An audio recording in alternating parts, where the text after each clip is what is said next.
Il 24 giugno la Chiesa celebra la solennità della Natività di San Giovanni Battista. Quest'anno, cadendo di domenica, ha la precedenza sulla domenica stessa e quindi le letture che vengono proposte in questo giorno sono quelle proprie della festa di San Giovanni. Addirittura, secondo l'antica tradizione, c'è un doppio formulario di letture, una serie per la messa della vigilia, che quest'anno coincide con la messa del sabato sera, e l'altro formulario con la messa del giorno. Il Vangelo che viene proposto sia alla vigilia sia il giorno della festa è quello, secondo Luca, l'unico che racconta l'episodio della nascita di Giovanni Battista e viene presentato alla vigilia l'annuncio che l'angelo Gabriele fece a Zaccaria nel Tempio, l'annuncio della nascita di un bambino che avrebbe dovuto essere chiamato Giovanni. Invece il giorno proprio della festa si legge la seconda parte di questo racconto dove si narra la nascita straordinaria di questo bambino a cui viene posto il nome di Giovanni.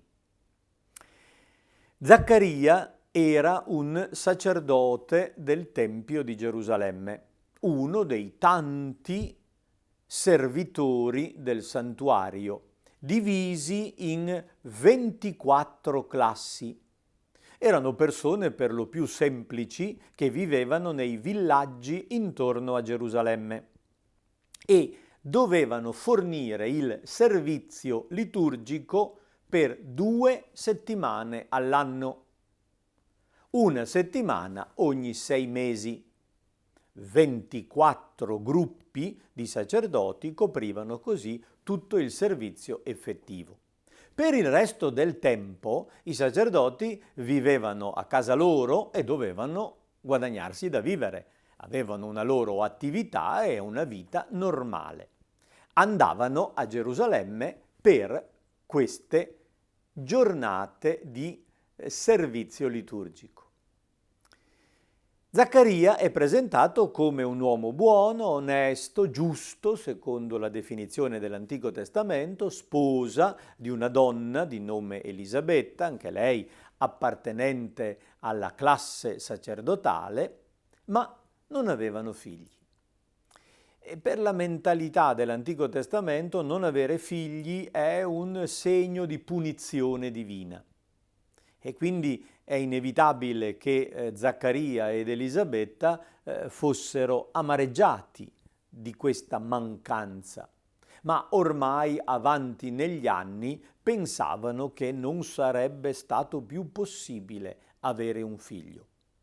Finché succede qualche cosa di inaspettato. Mentre Zaccaria si trova nel Tempio, in uno di quei momenti brevi di servizio, viene sorteggiato per entrare nel santuario e offrire l'incenso. Durante questo servizio in cui è da solo dentro il luogo più santo, ha una visione. L'angelo Gabriele gli appare dicendogli che le sue preghiere sono state esaudite e annunciandogli che avrà un bambino. Zaccaria resta incredulo. Gli sembra impossibile, troppo bello per essere vero. E proprio perché reagisce con un atteggiamento di incredulità, gli viene imposto come un segno il mutismo. Zaccaria esce dal tempio muto, incapace di parlare. Fa solo dei segni.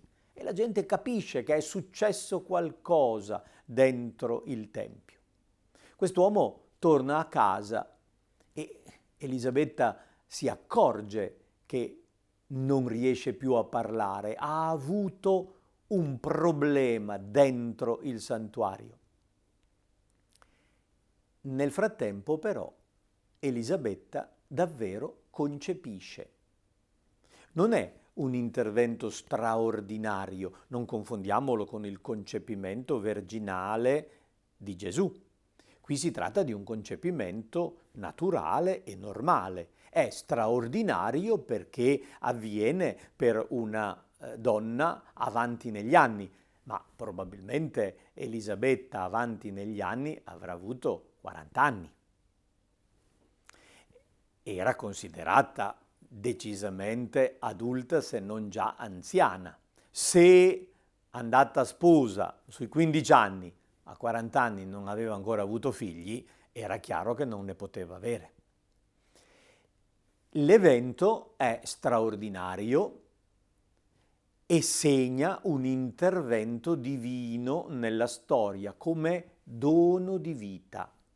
Elisabetta accoglie con gioia questa gravidanza tanto attesa, ma ormai non più sperata, finché arriva il momento del parto.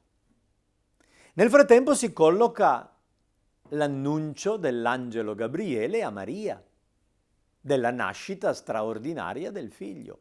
Maria, a differenza di Zaccaria, accetta con fede e l'angelo le rivela che la parente Elisabetta è già al 6° mese. Maria corre in questo paesino che la tradizione identifica con Ein Karin, la sorgente della vigna. Oggi è una borgata in periferia di Gerusalemme. Maria va a visitare Elisabetta e rimane a casa con lei per gli altri 3 mesi, aiutandola nelle faccende di casa in attesa della nascita del bambino. Fra la nascita di Giovanni e quella di Gesù passano 6 mesi. Ecco perché la data della natività di Giovanni Battista è fissata il 24 giugno, 6 mesi prima del 25 dicembre. Data liturgica della nascita di Gesù. Maria è presente quando Elisabetta partorisce il bambino.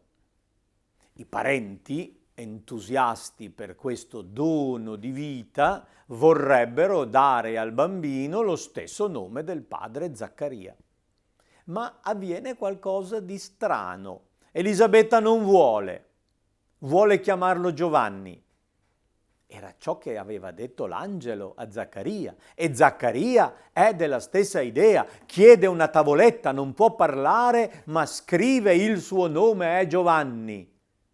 E a quel punto gli si apre la bocca e torna a parlare e loda il Signore per le sue grandi opere. I nomi di questi 3 personaggi sono significativi. Zaccaria vuol dire il Signore si è ricordato. Elisabetta significa Dio l'aveva giurato. Giovanni, Yohanan, significa Dio ha fatto grazia. Il Signore ha concesso la sua misericordia. Si è ricordato della promessa fatta ad Abramo, del giuramento rivolto ai nostri padri e ha concesso misericordia. Giovanni è la voce che dà voce al Padre, vecchio sacerdote dell'Antico Testamento, che nel momento dell'incarnazione del Logos ammutisce. Ma colui che sarà il portavoce del Verbo apre la bocca al Padre. Quando il sole è al massimo dello splendore, le giornate sono le più lunghe, nasce colui che deve diminuire. Mentre il sole di giustizia, che è Gesù, nasce al solstizio d'inverno, quando la tenebra è maggiore, quando il sole comincia a crescere, cioè le giornate diventano più lunghe. Giovanni è il servo che annuncia, l'amico dello sposo che si ritira e diminuisce per fare spazio al Signore, che è sole di giustizia, che sorge a illuminare coloro che siedono nelle tenebre. La festa estiva della nascita di San Giovanni è il preludio del Natale del Signore, è la festa di colui che, servo del Signore, è chiamato a preparargli la strada. E questo Natale del Battista è una festa estiva della nostra missione profetica. Anche noi chiamati a preparare la strada al Cristo Signore.